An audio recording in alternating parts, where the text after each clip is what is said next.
Hello and welcome to the Department of Energy's SBIR STTR Notice of Funding Opportunity webinar. My name is Zina Al-Yusuf. I am with the DOE Programs Office.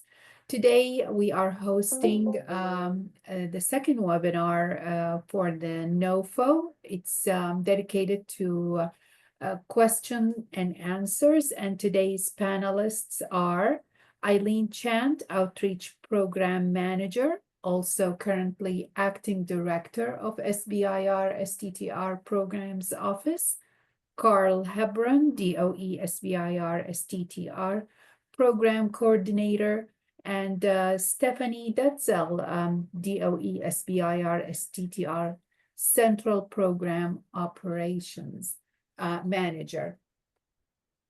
As we indicated, we're doing something new for FY25. Yesterday, we held the Notice of Funding Opportunity, or NOFO, presentation, which was dedicated for the overview of the SBIR STTR application and award process as it relates to Phase 1 Release 2. And today we are hosting the 1-hour Q&A session. We are doing this as we realize that a lot of the questions are answered through the presentation, and we want to make sure that we are capturing your unique questions. Please submit your questions in the Q&A box. And if you have a question related to either the topics or the technical content of your proposal, please submit those questions directly to the topic manager listed in the topics document, and include the abbreviation SBIR in the title of your email. You can find the topic document on our website under Funding Opportunities webpage. Also, the recording of today's webinar and yesterday's presentation will be posted on our website under the Funding Opportunities webpage, along with a copy of the presentation. And now we will start. Eileen? Thank you, Zina. Just want to start with a few reminders before we launch into the Q&A box. We have an application assistance program if you are submitting your first time DOE SBIR STTR application. That would be for the company's first time. You are eligible for our application assistance program. The link is here. The link is also in the NOFO slides from yesterday's presentation. And you can go to the application portal and enter a few screens in about what it is that you want to propose and apply to be in the program. We have an application guide as well for those of you who are not eligible for Phase 0, and even for those of you who are. This resource, it has a lot of great information, step-by-step instructions, some sample completed forms to keep you on track with completing your application.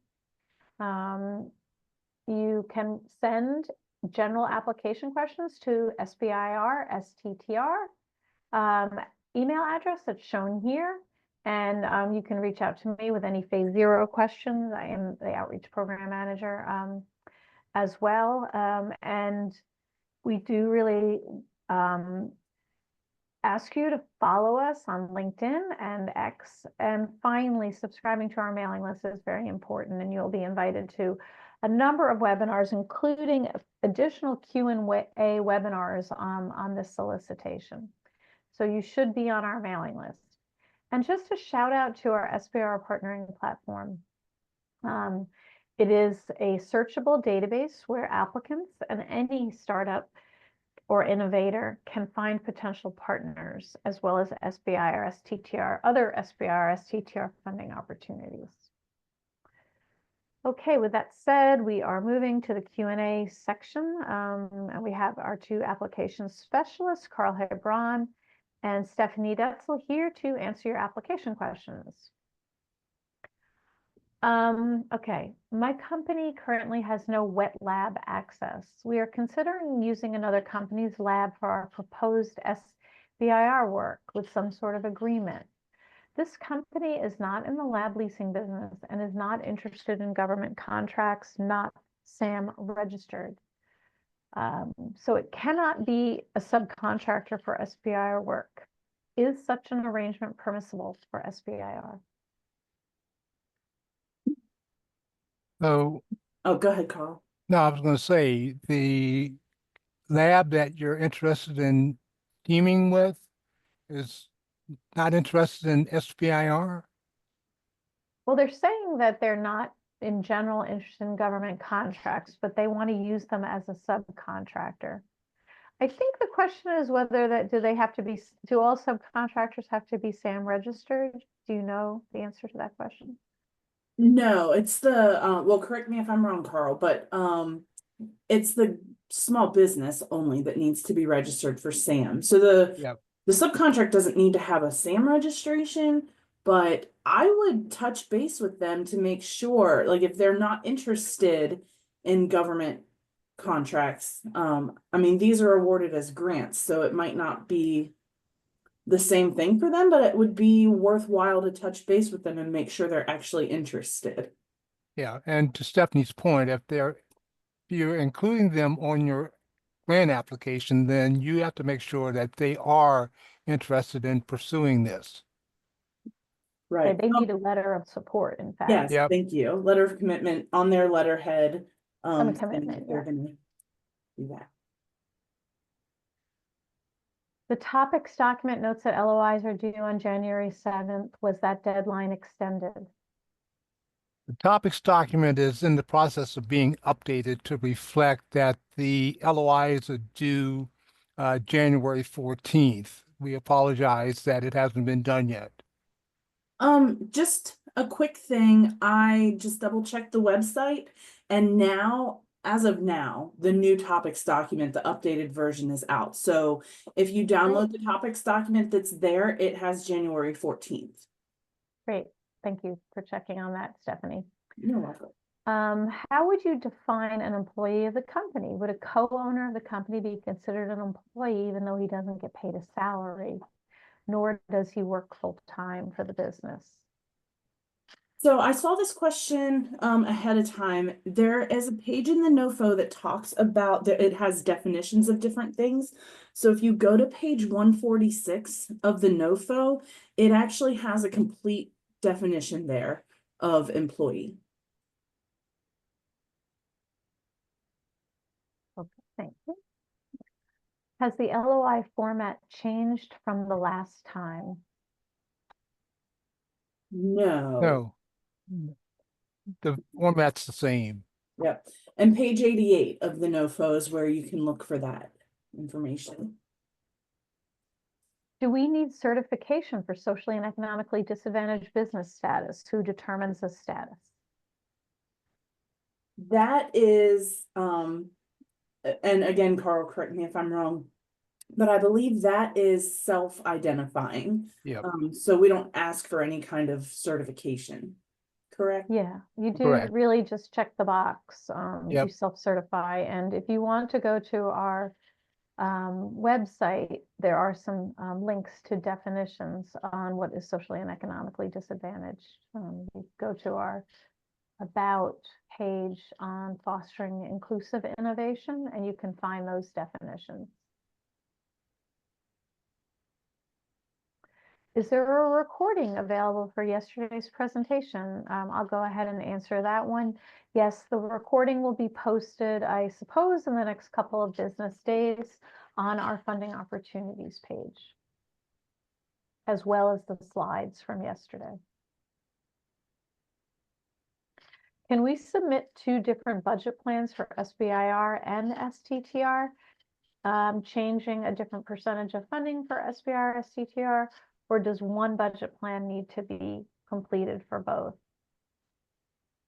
So the way you would do that, if you are submitting your application as both SBIR and STTR, there is a question on, you would submit one budget, one application, one budget, Your budget has to be in level of effort compliance for both SBIR and STTR.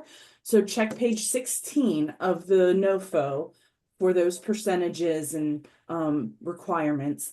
And then when you're filling out your application, the SBIR STTR information form has a question on there that asks whether it's SBIR, STTR, or both. And so you would just check off both there.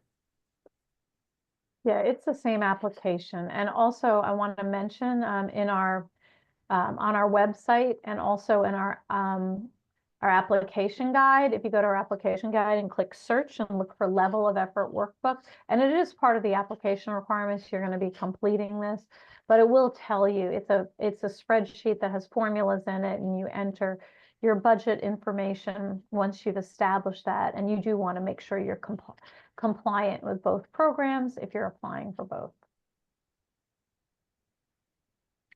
If we are subcontracting a university, does the PI of the lab need to have a role in the startup? Not the PI on the grant. We only have one PI, you know, with the application that's submitted, and if the PI is from the grant, from the company, then there's no need to have the PI listed for the lab.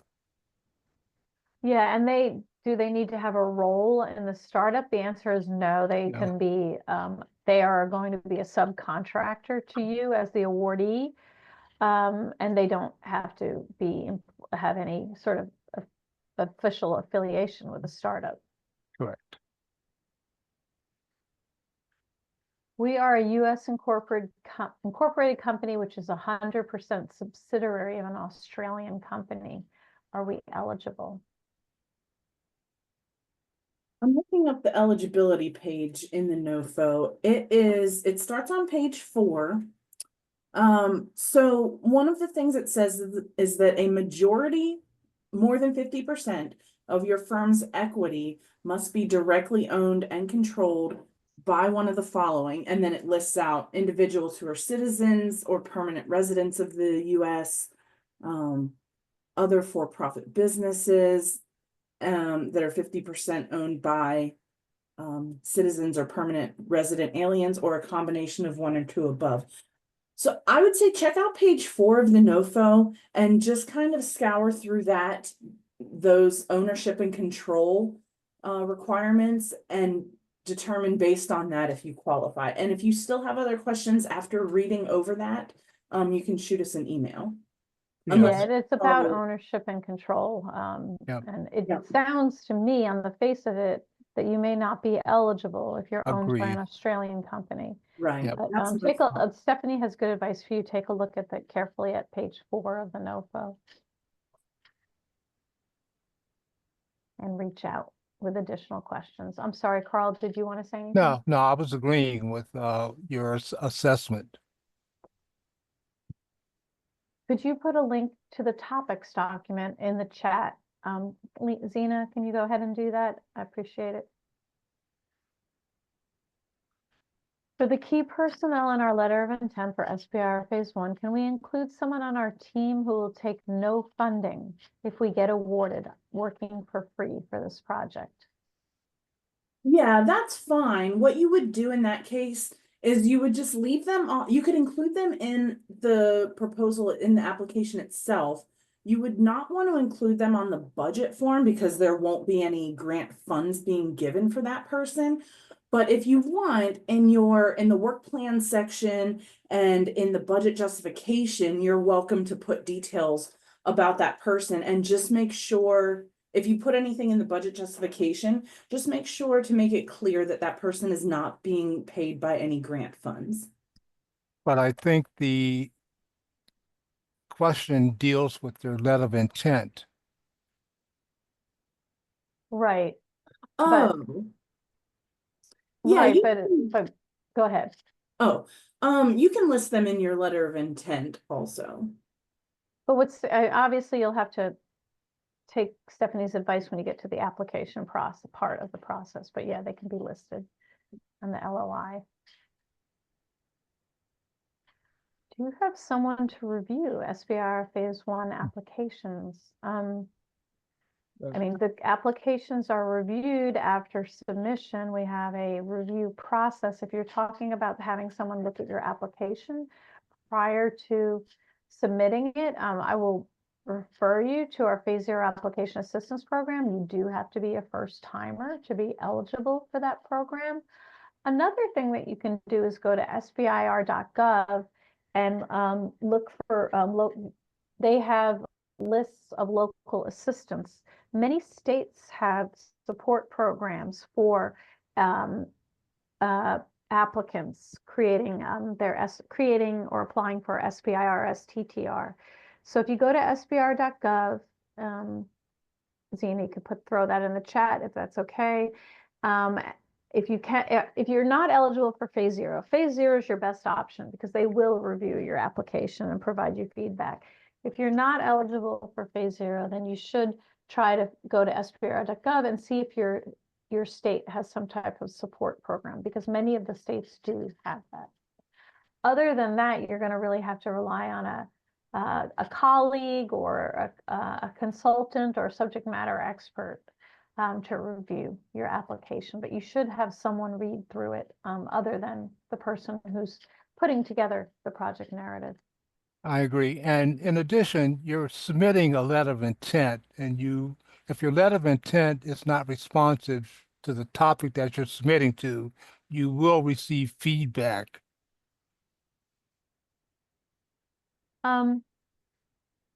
The other question is, the next question, I'm sorry, is the time limit to reach out to the topic authors with technical questions. So you can contact them up until you submit your application. Once your application's submitted, you really should direct all your questions to the SBIR office at that point. But I do just want to put a caveat out there that sometimes the program managers, they may not respond to, I don't know if it's because their time is very limited, but it can be tricky sometimes getting in touch with the topic authors. So I would say, please, if you need to get in touch with them, reach out to them right away. And then the other thing I want to mention is that they can answer general questions about clarification that you might need on the topic, but they will not be able to tell you, yes, your idea is responsive, or no, it's not. They won't be able to encourage or discourage. So just keep that in mind when you're tailoring your questions. And it's also recommended that you keep your email very concise and easily answerable, because you're not sending the email to sell your technology to the program manager. They're busy. So if you can keep your email short and very to the point, you're going to increase your chances of getting a response. That's a great point. Thanks, Eileen. Okay. Question about submitting the LOI. What is the actual deadline to submit? Okay, we did already answer that question. Yesterday, it sounded like you said we could apply for Phase 0 coaching to help with the application, but when? Isn't the LOI due in a few days? How do the deadlines line up? I'll go ahead and answer this one. Phase 0 is open now for and accepting applicants. The letter of intent is due January 14th, assuming if you get into the program, let's say next week, you will have time. They do provide a review of your LOI as part of the services if you get into the program in time for that. And they will do the LOI review for you. But if you want that service, you should get on it and apply for Phase 0 today. There is still time to get a review, get them to provide a review of your LOI. Hope that helps. I'm going to type this next answer. Okay, I'm going to ask another question, and I'm going to type in a few answers here too as well. Can one change subcontractors after submitting the LOI? Yes. If I could give one piece of extra information though, if you're between different subcontractors, you're trying to decide between a few of them, I would suggest that you go ahead and list all of them as a possibility because that will help the program managers to identify any potential conflicts of interest. Actually, I'm going to just answer this one. The LOI will be opened on January 7th. How do we get the LOI information to submit the LOI? Not opened on No. January 7th. Go ahead, Stephanie and Carl. No, and basically the LOI submission or the funding opportunity announcement is open now. So, it's not January 7th. And page 88 of the NOFO is where you can go for guidance on how to submit it. As well as the application guide too, but yeah, Right. there's two sources for that. Yep, good point.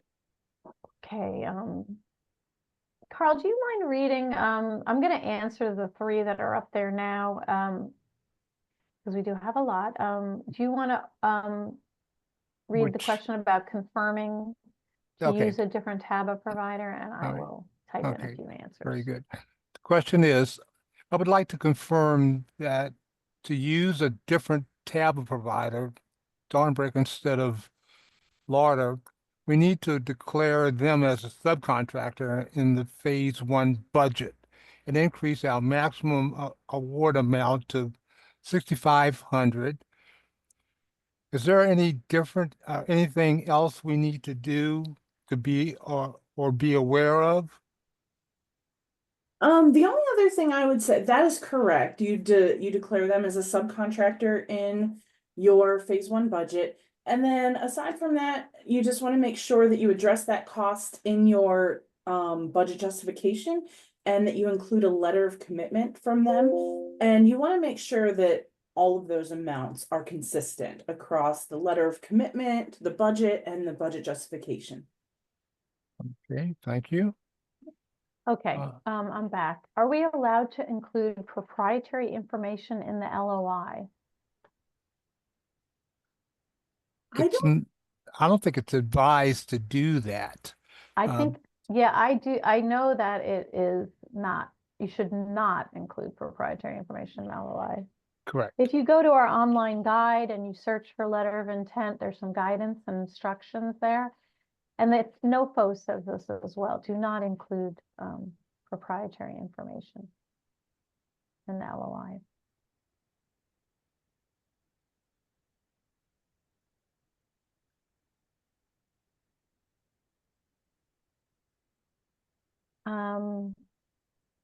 For one topic, we have two proposals that fits into the goal.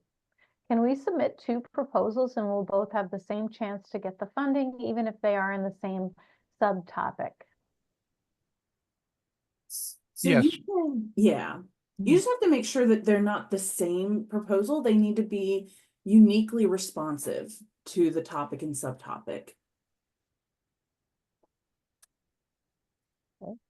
Someone's asking again, I'm going to talk about the slides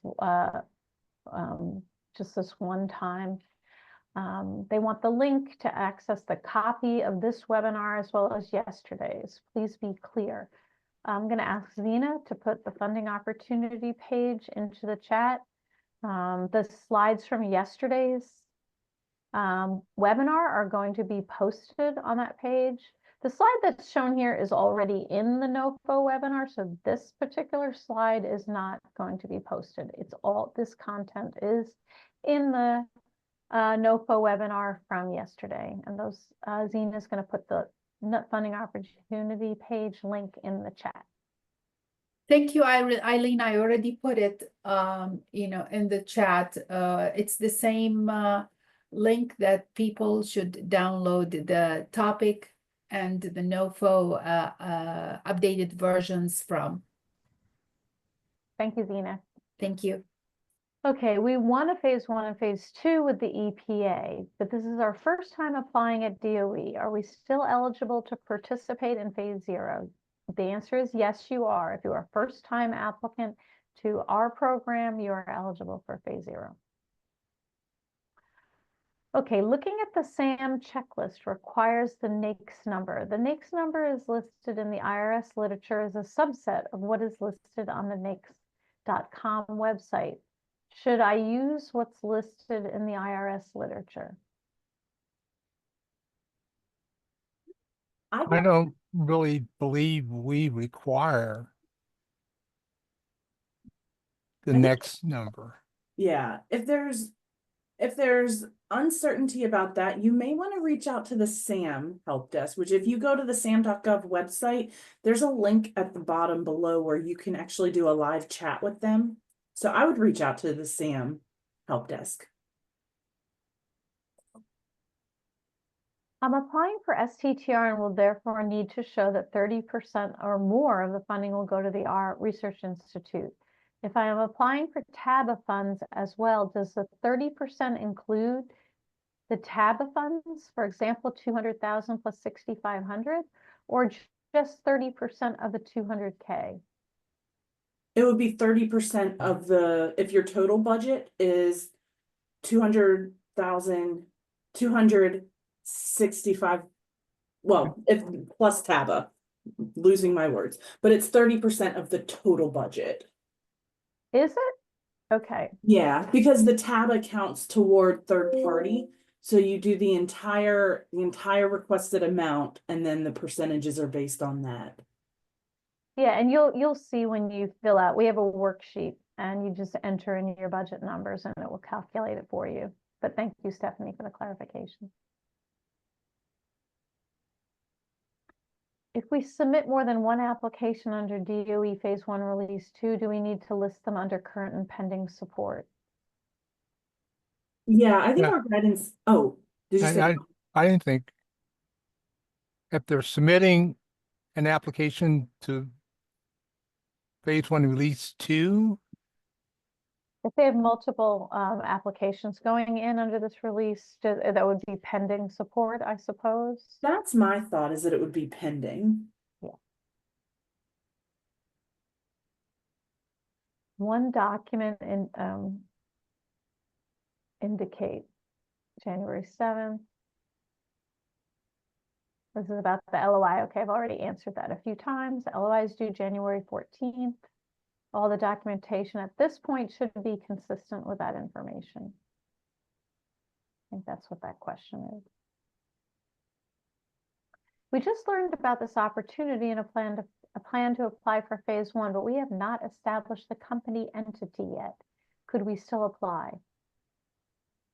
Yeah, so a couple things, you need to have your SAM registration in order to apply, but you don't have to have the company established like you need to meet all of the small business requirements by the time of the projected award start date. And for Phase 1 Release 2, that is July 8th. So by July 8th, you need to meet all of the small business requirements. Can a letter of support be from a foreign company? Yeah, letter of support is fine.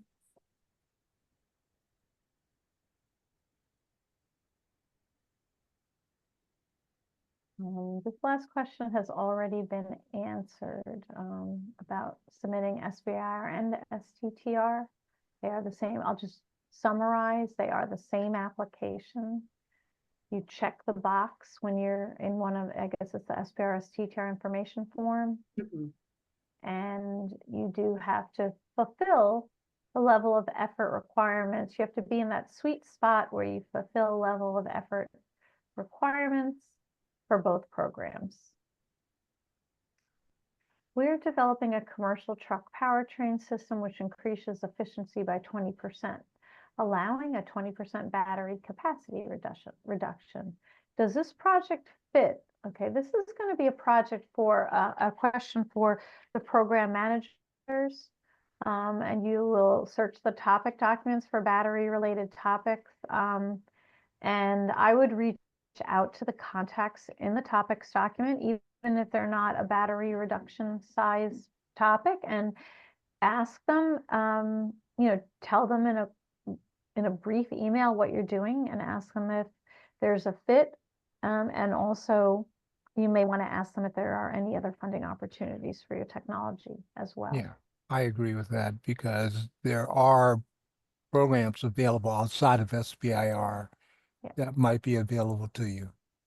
And there are other SBIR programs. There's 11 in total. For example, NSF, they don't have topics. You would submit a pitch paper to NSF, and then they would tell you if they're interested in your technology or not. So make sure you look at the other SBIR programs, even if you're doing energy-related research. How important it is that a project is specific to a subtopic area versus being relevant to the topic area and the goals for that topic stated in the release document.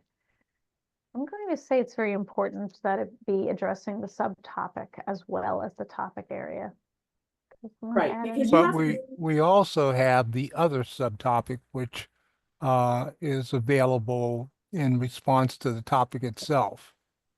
in some cases, Yeah. Right. I mean, like nuclear energy has an other topic. So if you're not fitting into any of the subtopics and it's a nuclear energy technology, you have a spot there.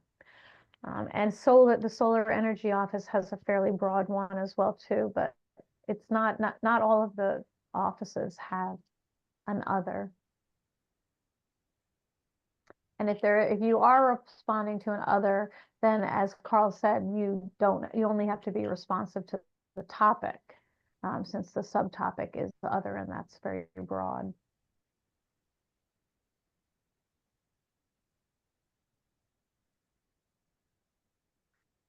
Are non-US citizens eligible for this type of funding? The wording from the NOFO is that you need to be legally, well, all of the work needs to be completed in the United States, and you need to be legally empowered to work in the United States. And then your company also needs to meet the ownership requirements, which I think we had said is on page 14, I want to say, of the NOFO. Please be aware that I'm typing in answers to some of the questions because we have over 100 questions. So if we want to have a chance of getting through them. So check the Q&A answered panel. Can consultants who are supporting businesses with the SBIR process apply for phase 0? No. Really, essentially what we expect is that the PI would be the person who is best suited to be in the phase 0 program, but sometimes other members of the small business will also participate. But it should be the key personnel affiliated with the small business award that intends to be the awardee.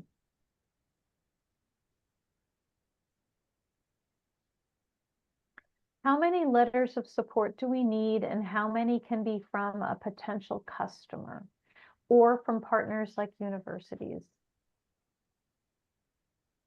We don't have a minimum number of letters of support. Just keep in mind that those are things that will be looked at during the review process. Yeah, the letters of support can be ranging from potential customers to technical experts who say that the technology development is a really important development. It's really sort of a pretty wide range of things. It doesn't have to be someone who said, oh yeah, we're going to definitely be a customer. You know, it might be someone who is interested in testing your technology. So you're trying to demonstrate interest in what in your product, your future product, in the letters of support. Okay, we are a US-based small software business. Can we include foreign subcontractors in our proposed solution? So the NOFO says that all funded research or R&D must be performed in the US. There is some guidance on exceptional circumstances, so you can check out pages 11 through 12 of the NOFO for that. And that's very important because I think that could be in question. Yeah. If we want to use an academic lab for some work, should they be a subcontractor, or what is the best way for them to be involved in our team? Yeah, a lab would be considered a subcontractor. Can a company apply for SBIR and partner with Academician, and the Academician apply for STTR, partnering with the same company on the same topic?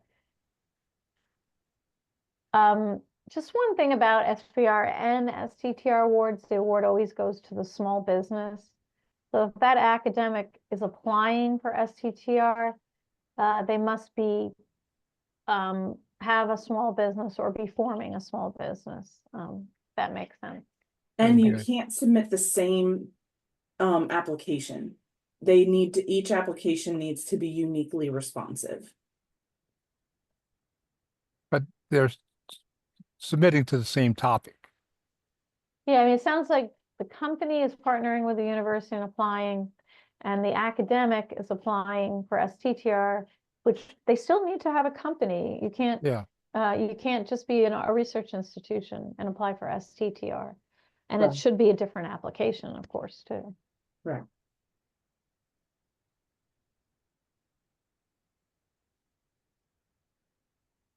You're probably better off just preparing an application that fulfills both the requirements of the SBIR program and the STTR program, and Mhm. submitting in that to both programs, unless you're doing a couple of different projects.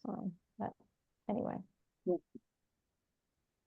Any requirement when the C Corps needs to be established to apply? I guess you sort of answered that already, Stephanie, but go ahead. Yeah, by the time of the award start date, which is July 8th. For the Phase 0 application assistance, are those eligible if the PI or the company has never applied before? Which one? It's the company. Yeah, the PI can have come from another company that applied, but it is company-based. How can we request DOE to include additional ideas for possibly this and future rounds of the solicitations? You may reach out to the technical topic managers that are listed in the topics document. In addition to asking questions about the scope of the topics, there's nothing preventing you from suggesting additional future topics to the program managers. We're doing a fast track application and plan to include a pilot project as part of our proposal. With the geothermal heat pump system installation, are there any specifications about who is allowed to own the pilot system? Would it be the company, owners of the home, or would the system be owned by the government since their funding was used to install it? My understanding is the government does own any equipment purchased by the SBIR STTR grant, but they generally very rarely would ever lay claim to the equipment. Correct. I mean, if you want to reach out for some more, this seems like a very specific question, some more information. But the government does have a claim to ownership of the equipment. It is extremely unlikely that that would actually ever be executed. They would ask for the return of the equipment. If an LOI is discouraged from applying, can the company apply anyway? Yes, if you receive an email 3 weeks after submission of your LOI that your LOI is not considered responsive to the topic, it does not preclude you from submitting an application. But you will also receive some information from that program office regarding why the LOI is non-responsive. So hopefully you can heed the advice given in the email that you will receive if it is non-responsive. Yeah, very true. Where can I get the application for the funding? If you look at page 89 of the NOFO, that walks you through how and where to submit. Applications are submitted through grants.gov. Will there be time for Phase 0 help I was able to register last night, but saw indications of long wait times. The applications are due in late February, okay, so we do have a month and a half, full month and a half. My understanding is you should hear fairly quickly and within a few days, but it does take about a week to onboard. Note that Phase 0 has been open since November, but they are still taking applicants. So you are in the later half of the Phase 0 program, but it's still worth it in my mind to get enrolled and get the help that they're offering. When registering PAMs as a small business, do we put both co-founders or only one? You can list multiple people in your PAM's account.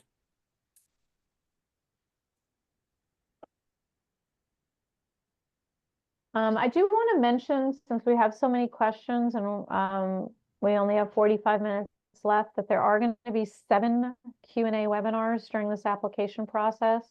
The first one is going to start up next week. You will be invited as long as you are on our mailing list to the first Q&A webinar.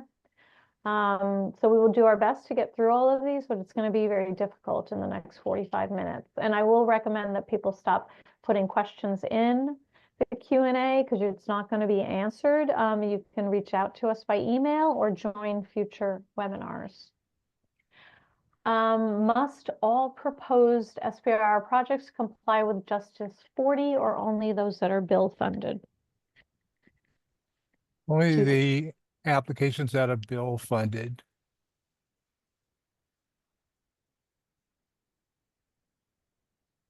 Is the prime recipient company responsible for paying income tax on SBIR funding? Yes, you are responsible for any required income tax on SBIR funding.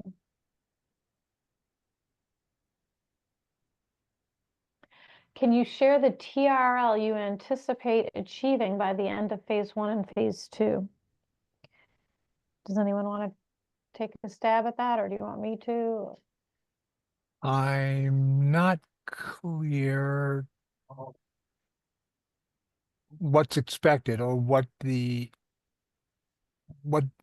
anticipate the Yeah, I mean, the Phase 1 award is for an idea, an early stage idea, so it's really early stage. We don't like pin down TRLs like some of the other agencies do. So you really need to couch your Phase 1 application in terms of being a feasibility study, something that you're trying to prove or disprove. And then Phase 2 should be focused on building your prototype and demonstrating your technology. So hopefully that's helpful. After Phase 1, when applying for Phase 2, it was said that an extra $50K may be requested to help prepare the 15-page commercial summary. Was that meant to help implement the plan? As one can obtain $50K? Okay, this is about TABA. In Phase 1, you can receive $6,500 for TABA services, and you may use our contractor or you may use your own vendor. If you do nothing in your Phase 1 application, you do not include that $6,500, and you become an awardee, you become eligible for our contractor services, TABA services. Our contractor is LARDA right now. That $6,500 is really going to be used to prepare your Phase 2 application commercialization plan. It is a 15-page, fairly detailed commercialization plan. If you are successful in your Phase 2 application, the $50,000 that is available for TABA services is going to be used in executing your Phase 2 commercialization plan. And you do have to put that $50K in your budget, in your Phase 2 application, and select a subcontractor in order to have access to that fund.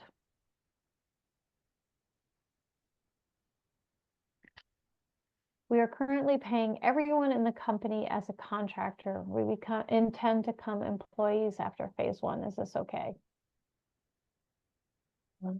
I think the NOFO says that they need to be paid as W-2. At least the PI has to have their primary employment with the small business. So I don't. If it's not an STTR. Yeah. Right. If you wanted to submit as an STTR and have your PI be from the research institution, but the way that's worded doesn't sound like it would be allowed. Right.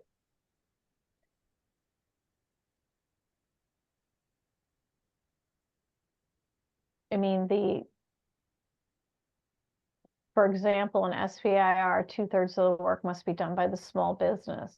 If Yep. they're contractors, then the work is then by definition not being done by the small business, being done by a contractor. So they do need to be employees during phase 1 for that 2/3. Yep.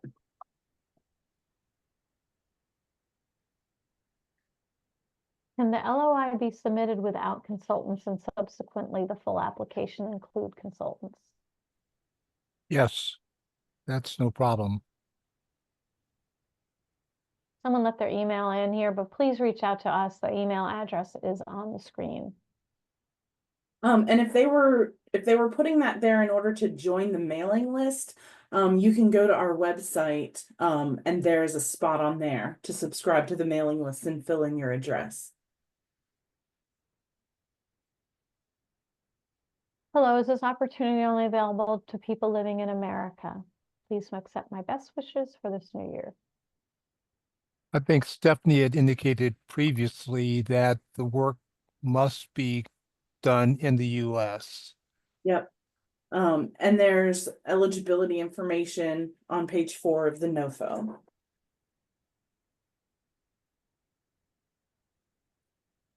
Must the small business applicant be registered in SAM before the LOI submission deadline?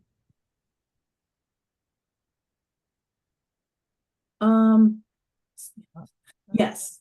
And the SAM registration can, oh, not before the LOI. I'm No, sorry. not the LOI. I misread that. By the time you submit your application, I would say though, go ahead and start now because it can take a long time to do your SAM registration. Would an application for a hydrogen production solution? Okay, this is a question for the technical topic managers. We are more administrators of this program. So go to that topic, subtopic, and reach out to the email address for answering that question. And I'm going to go ahead and not answer questions that have already been answered to be able to get through and answer the new questions.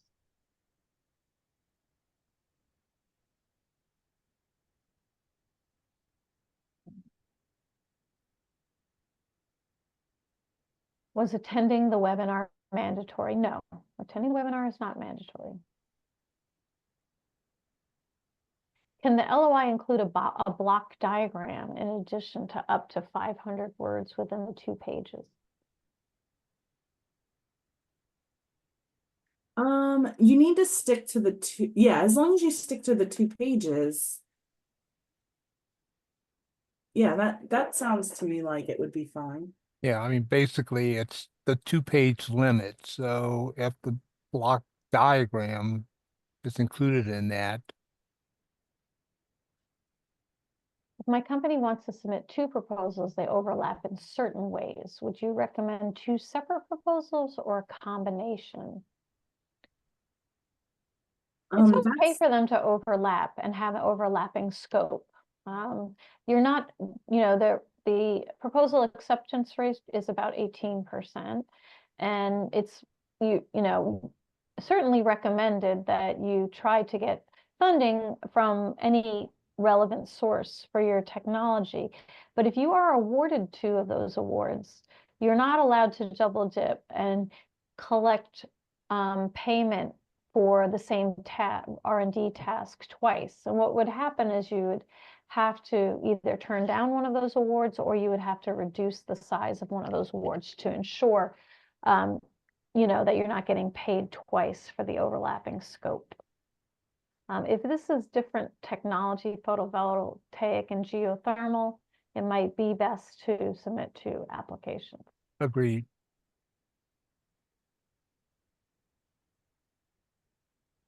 Does a small business that will produce a fuel product to be used by others qualify for this grant program? Yeah, as long as there is a topic and a subtopic that your technology is a fit with, it's a novel idea and it's research and development, you would qualify to apply to our program. And I would encourage you to read the eligibility requirements as well on page 4 of the NOFO.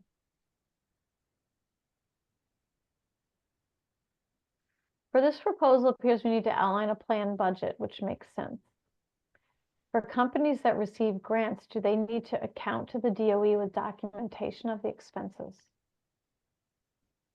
If you're selected for award, you'll go through award negotiations and you'll be set up with a grant specialist. And so they would work with you, and there's certain financial reporting requirements, but all that will get dealt with through the grant specialist.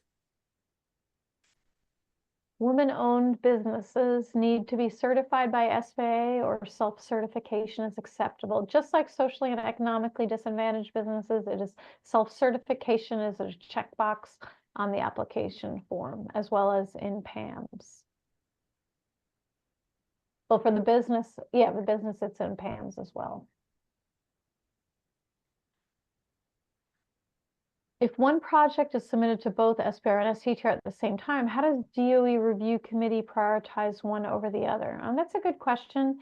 The applications go out for external review, and they are external technical experts in the area, and then they come back in to the program offices, and the program managers prioritize the most highly regarded applications for funding within each program office.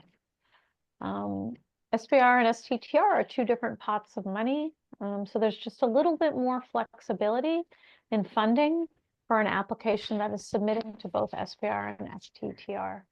Your application has to be meritorious, of course, but like I said, they can select from one pot or the other. And you really only want to submit to both if it makes sense for you to be working with a nonprofit research institution. So it would have to make sense for your project. Can we submit 2 proposals for phase 1? Yes, you can Yes. submit to 10, but they have to be uniquely responsive. Yep. How much info are you looking for in the subcontractor consultant details and additional attachment sections of the LOI form on PAMS? How does this affect page and word count? So you don't need to give a lot of details about your subcontractor and consultant. We just need to know who it is, and it does not, that part does not count toward the word count. With all due respect, under the new administration coming in with a peer plan requirement, we waived at some point. We don't really have a crystal ball, and we don't know at this point the answer to that question. It is a requirement for the current NOFO.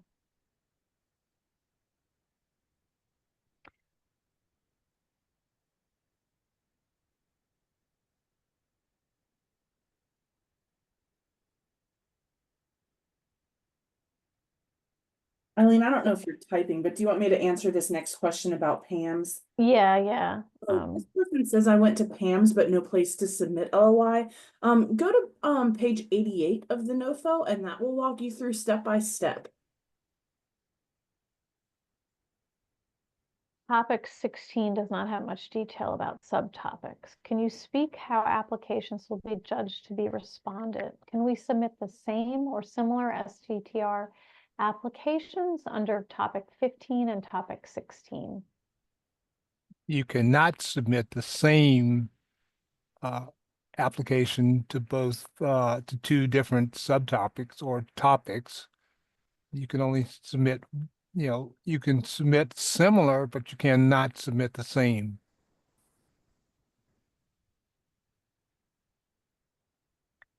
And as far as the lack of detail in the subtopic, you can try to reach out to the program manager to ask them if what it is that you're going to propose is something they're interested in. But if you don't hear back from them, just please note that the letter of intent, some of the program managers consider the letter of intent the opportunity to provide feedback to you all on non-responsive proposals. The next question is, can we get a grant for development? I'm not exactly sure what that means. You may want to reach out to us by email with a question about that. These are grants for research and development, taking technology and developing it, novel technology, and developing it for commercialization purposes. Yeah, and in addition, I think you'd have to look at the topic that you're submitting to determine if, in fact, the topic is requesting or looking for development. If we have submitted a proposal for the same work to a different funding channel, which is fine, do we disclose that with the LOI or not until the application? That's disclosed in the application. You're specifically asked that question.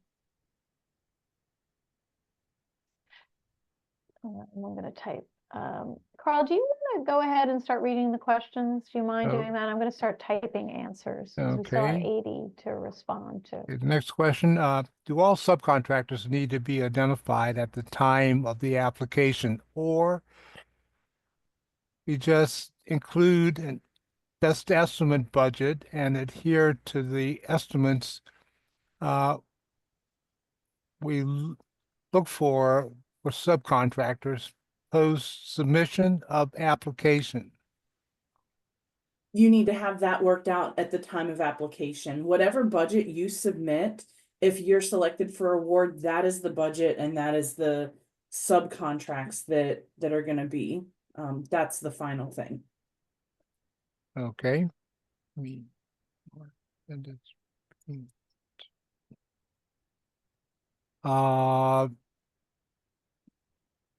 Should LOI be submitted by the PI or by the business official?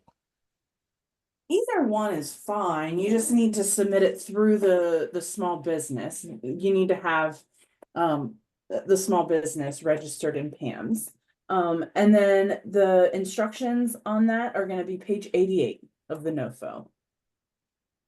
Okay. Next question. How many letters of support are allowed for phase 1? Up to 10.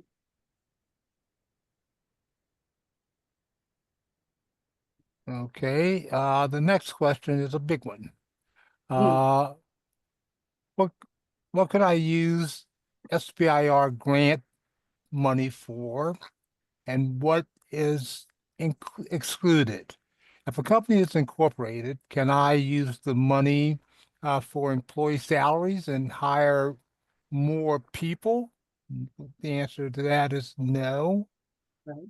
Can I pay myself as an employee? If you're listed in the small business budget, then yes. Okay. If my company is a sole proprietorship, can the owner use part of the grant as a draw rather than salary for personal expenses? That's no. What about travel expenses? Can this be used for airfare as well as room and board while traveling? Any limits on travel out of the country? Yes, you can include travel funds. Foreign travel, the NOFO says, is not normally an appropriate expense. You can check out page 41. Can this be used for education expenses if enrolled at a university is needed to access research materials? That one I'm not sure about, but I'd be inclined to say no. I know Yeah. you can pay, you can include amounts for tuition or like to pay tuition for interns. I agree. I'm not sure that that's allowed. So if you could send us an email Yeah. to the SBIR program office, then we can research that.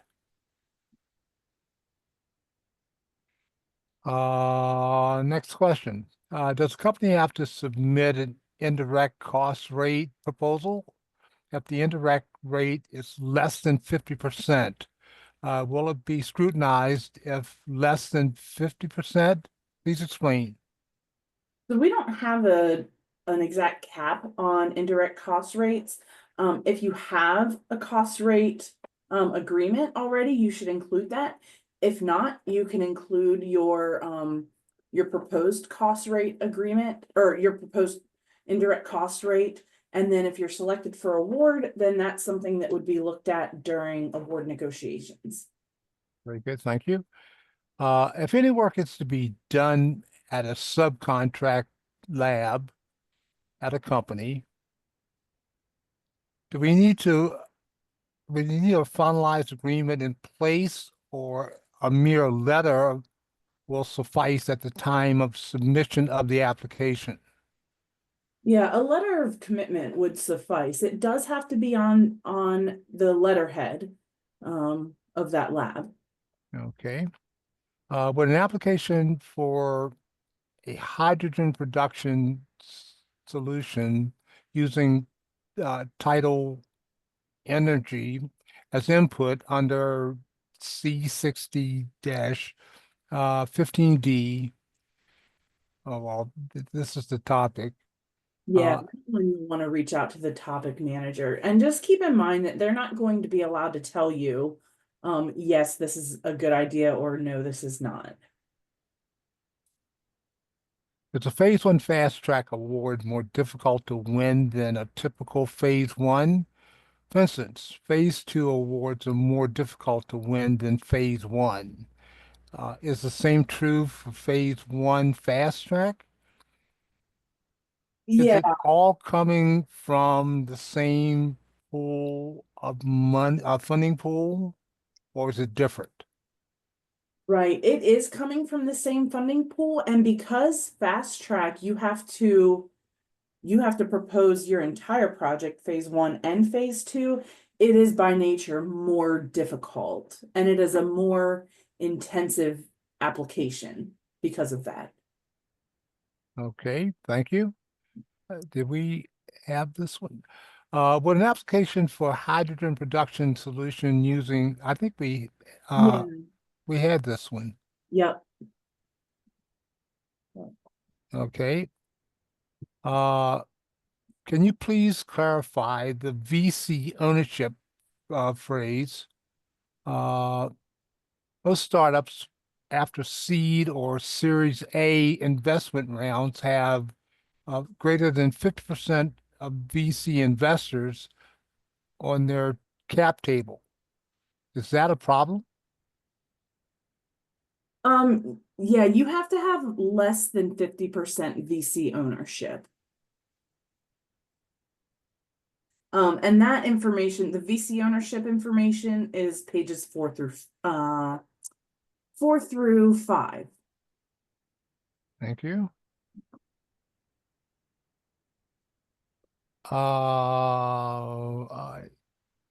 This question. Okay. When did we hear about the submitted LOI? Well, Eileen's answering that. Is phase zero available to companies which submitted SBIR applications to DOE but have never been awarded a contract? No, It's you have to Yeah. have never submitted. Right. It's first time submitters. Correct. You know, I'm going to just say something about the LOI, which is important. Oh, 3 weeks after you submit the LOI is February 3rd. On that date, if your LOI is considered non-responsive, you will receive an email to that effect. You may still apply to phase one. But the other thing I wanted to mention that there are a couple of offices that are going to be providing feedback to everyone for the first time, whether it is responsive or non-responsive. I know the Solar Energy Technology Office is one of them, and I don't have the other offices here, and I'm sharing my screen, so I can't look them up. So there are going to be some responsive emails sent as well, and I just wanted to mention that. And Thank that will you. all occur around February 3rd. Very good. Thank you. Okay, next question. Do we need to have a SAM.gov account to submit the LOI? No, you need it No. for the application, but please go ahead and start that process now because it is very, it's a slow process. Okay, I'm trying to make sure we're answering all the questions.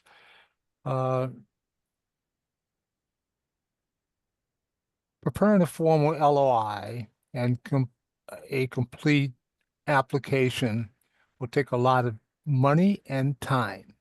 Before doing this, I need direct DOE feedback if I'd like to send the principal in charge of this funding opportunity a link to our project website to confirm whether or not our proposed project concept aligns with the funding objectives. Who will I send this link to? And we do not give, you need to submit your LOI. Yeah, I don't No. think that's something that we do. No. Okay. So we begin the complete application process before we get feedback on our LOI. You can. There's nothing saying that you can't. If you get, there's a possibility that you might get feedback that it's not responsive. So you'll just need to keep that in mind that you may need to tweak your work a little bit to be responsive. And the email that you would receive if it's non-responsive should include the reason it's non-responsive, and you can work from that. Okay, with an STTR, can the research institution be a private nonprofit entity? It needs to be a lab or a university for STTR. Yeah, I think we define the eligible research institutions in our funding opportunity announcement. Right. So letters of commitment from subcontractors have to be submitted along with the LOI. If we mention specific subcontractors, then are those submitted during the full application? One second. The letters of commitment are not submitted with the LOI. Right.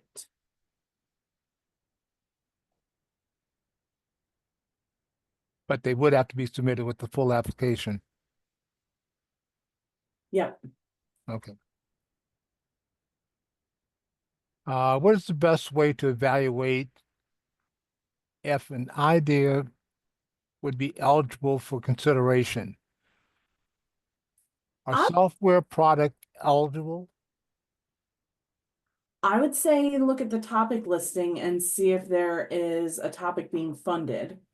That's the best way to determine. Okay, the LOI has a 500-word limitation. Does the 500-word include the header, PI info, etc., and or the bibliography? So the 500 word limit does not apply to the header. A bibliography is not required, but if you decided to include that, it would count toward the 500 word limit. Okay, we have another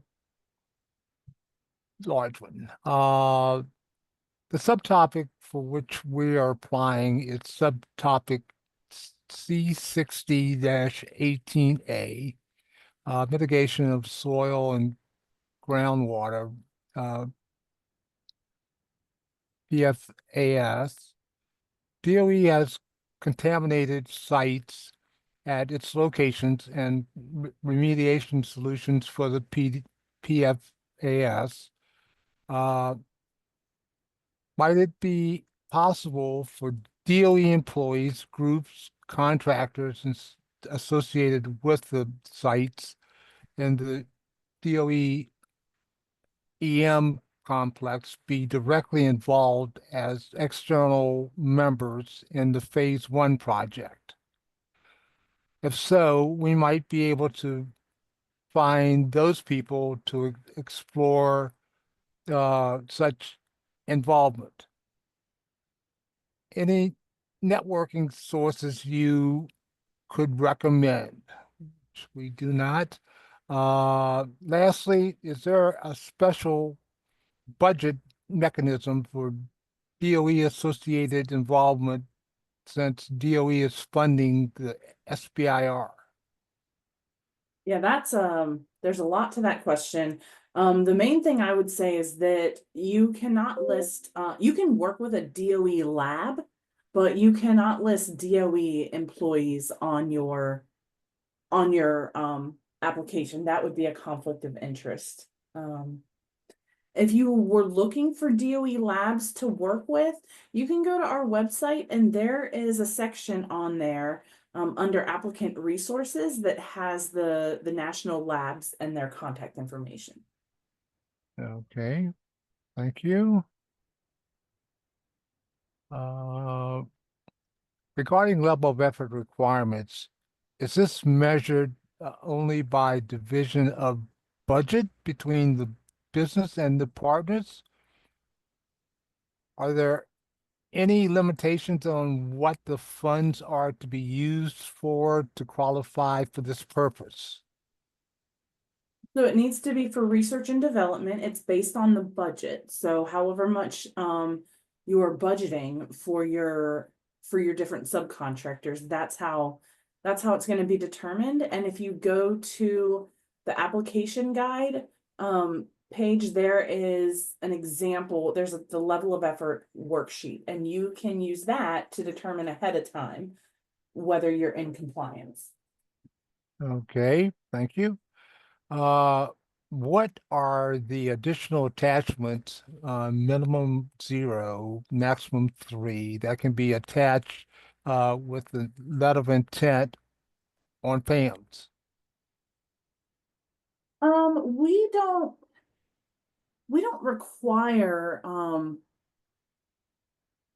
let's see. I didn't think we had additional attachments to the LOI. I don't think people typically use the additional attachments section. You should include everything in your letter. Okay. Can we include additional letters of intent to use our technology from potential customers and partners as part of our main LOI response? You shouldn't include the letters of intent in your LOI. The LOI is for the program managers to determine whether your idea is responsive.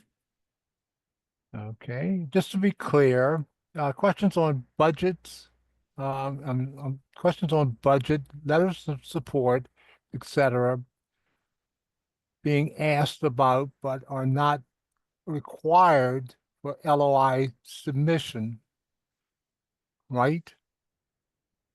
Right. That These are that is not correct. required at LOI time. Do we have to schedule a meeting with the program manager, or an email should be fine to discuss the idea of before writing the LOI? An email would be fine and probably easier. I can't guarantee that the managers, given their time limitations, will be able to do a meeting anyway. Correct. We previously received guidance from SBIR SCTR at science.doe.gov that when you're submitting multiple proposals, the proposals from the current round do not need to be included in the current pending support. Proposals submitted from other solicitations that we're waiting to hear about uh, would be listed as pending. Is that the case? I think there was some question about this throughout the past years about whether to include it, and where we've landed is that you probably should include it as pending support. If you didn't include it, you're not going to be administratively declined for that or anything. Correct. Can we request/use TAPA funds in phase 1 for covering costs of intellectual property protection, such as patent applications? Yes, and page 39 of the NOFO has complete description on allowable TABA services, 39 to 40, I should say. Good, thank you. Mhm. Okay, we have a question. Is D-FOA-003417 still open or not? It is not. That's phase 1, release 1, so it's closed. I do not see any answered panel in the Q&A or the chat. Uh, Yeah, I'm hoping that people are seeing those. That's the way it should work. so there's a separate sort of tab there at the top. There's open questions, and then there's a whole tab for answered questions, if you click there. I think okay. But I thought we were typing in the answers to some of the questions. Some of them, yeah. So if you go to the answered tab, it'll tell you whether the question's been answered live, or if it's been typed in, then you'll see the answer there. Okay.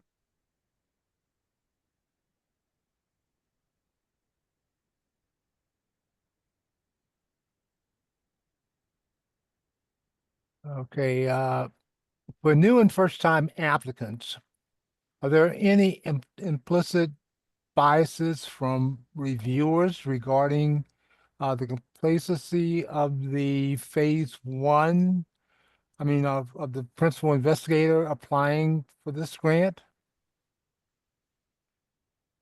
I would Mm, I don't know how exactly to answer that, except to say that the NOFO pages starting on page 76 will tell you exactly how the applications are reviewed.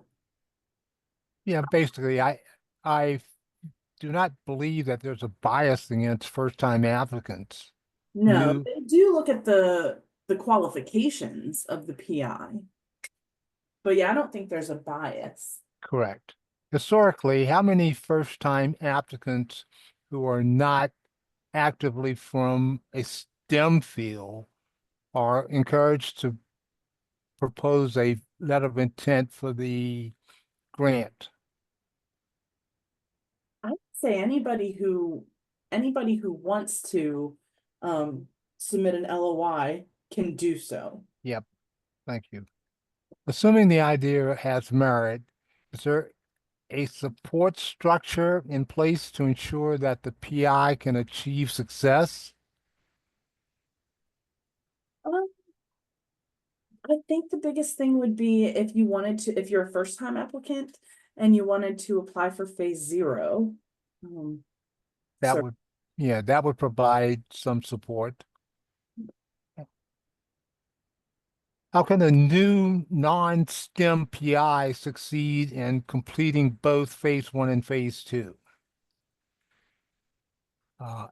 And then also, if the PI has not done any market or commercialization, how does the PI get access to facilities to do research? So in terms of how a non-STEM PI can succeed in completing both phase 1 and phase 2, my biggest suggestion would be to read through the topics document and make sure that your idea is responsive, and read through the NOFO to make sure you're following all of those requirements. And then in terms of getting access to facilities to do research, you can check out the partnering platform and the different resources there, as well as, if you needed, this isn't commercialization, but if you were looking for labs to partner with, we have that page on our website. Good. I agree. Thank you. Welcome. Okay. We are a subsidiary of another U.S. company. Can we specify our parent company's lab as part of the application? I think you could, like, if you were working with the lab, if they were not part of your applying small business, then I think they would still be considered a subaward. So you would need to make sure that you're meeting the level of effort requirements. If we're using a university for field pilot testing for our product usage, can they be listed as a vendor rather than a subcontractor? You can, but keep in mind that testing is considered a third party cost. So just keep that in mind when you're doing your level of effort calculations. Okay, and I think we have the same question that we've answered previously. Yep. So I'll go to the next one. Does the entity have to be a nonprofit that contracts? Oh,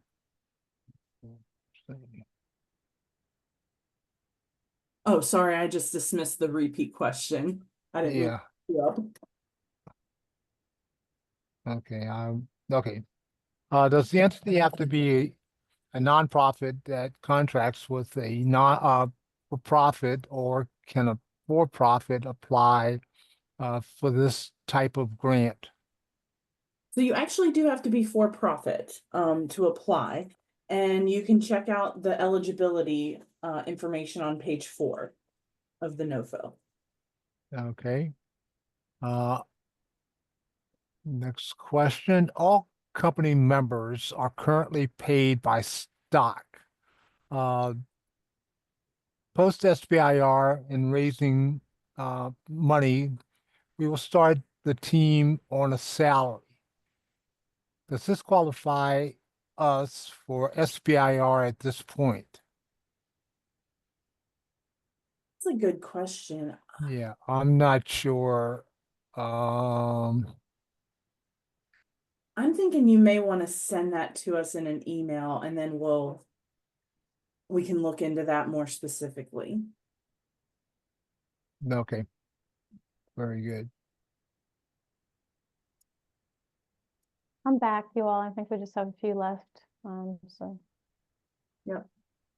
Okay, so the next question deals with phase 2. We're looking to submit a phase 2B. And in the past FOAs, our subtopic is typically listed for phase 2B. We're trying to figure out which release applies though. This one of the second one. This release is with respect to a phase 1 application. And you do have to, in order to apply for a phase 2B, you do have to be a phase 2 awardee. So I don't know if that's the case for you all. You might want to send us an email about your award status, and then we can tell you if you're eligible for phase 2B and which FOA applied, or NOFO applied. Thank you. I will have a university and a consultant on the project. If I include the consultant as a 1099 employee, would that reduce my required 66% of the total work requirement to be done, performed by the company? Let's see. Trying to remember if they can be paid with a 1099. I don't think so. I think they need to be paid with a W-2. Yeah, I agree. Yeah, it says here, I just looked at page 146 in the NOFO, and it says persons paid by a 1099 are to be treated as independent contractors and should be listed in the subaward section or the subcontractor section. Okay, hopefully that answers the question. Next question. What are the additional attachments? Didn't we have this question before? We did. You don't need to include any additional attachments in your LOI.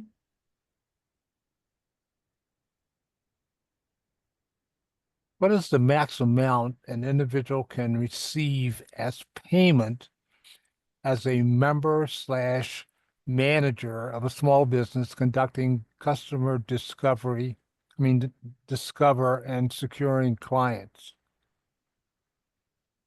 These grants are for research and development. So it sounds like you may be referring to, that sounds more like TABA type services. And the TABA amount is 6,500 on top of the maximum award amount, which you should double check the topic listing to see what the maximum amount for your topic and subtopic is. Very good. Should we reference any proposals for CRADAs? We have submitted to previous NOFOs in partnership with the DOE lab, but that are still being reviewed. Yeah, you could include that in your current and pending support as a pending.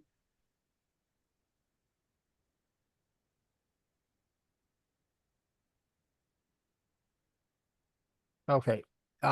In response to the 1099, the next question, can we suggest as a PI and 1099 independent contractor currently involved with the company that plans to convert to a W-2 employee, if slash upon being awarded a phase 1 SBIR grant? Yeah, if they're going to be employed or paid by a W-2 and be an employee of the company, they need to be in that state at the time of award, the award start date. Okay. Because I think there's further explanation. The SBIR eligibility requirement states that the key senior person are employees of the small business.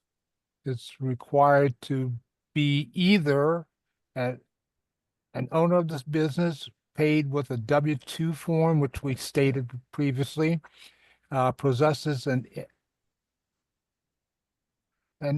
internal revenue service form determining that this person is an employee. So I think, Stephanie, you've responded correctly. Yeah.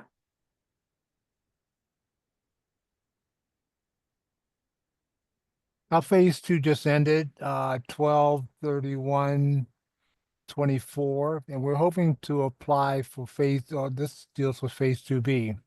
Yeah, so you can check the phase 2 NOFO when it's issued, and that will be coming out February 24th.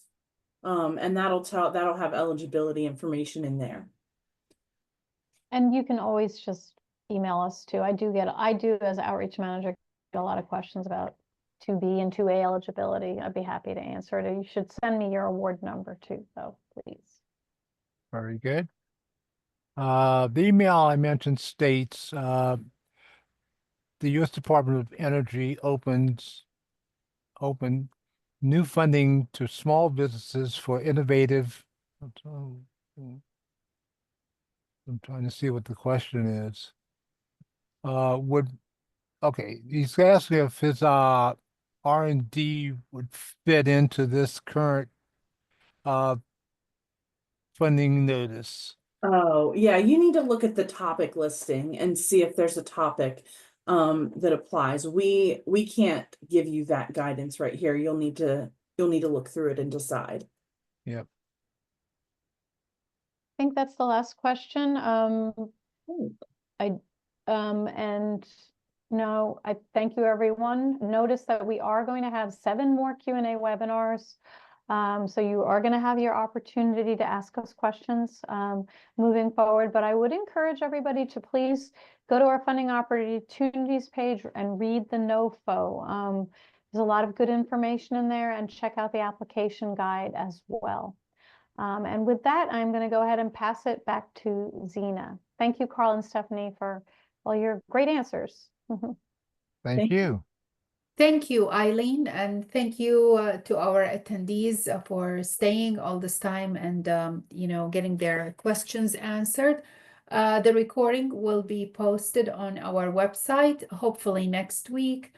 Until then, have a good evening.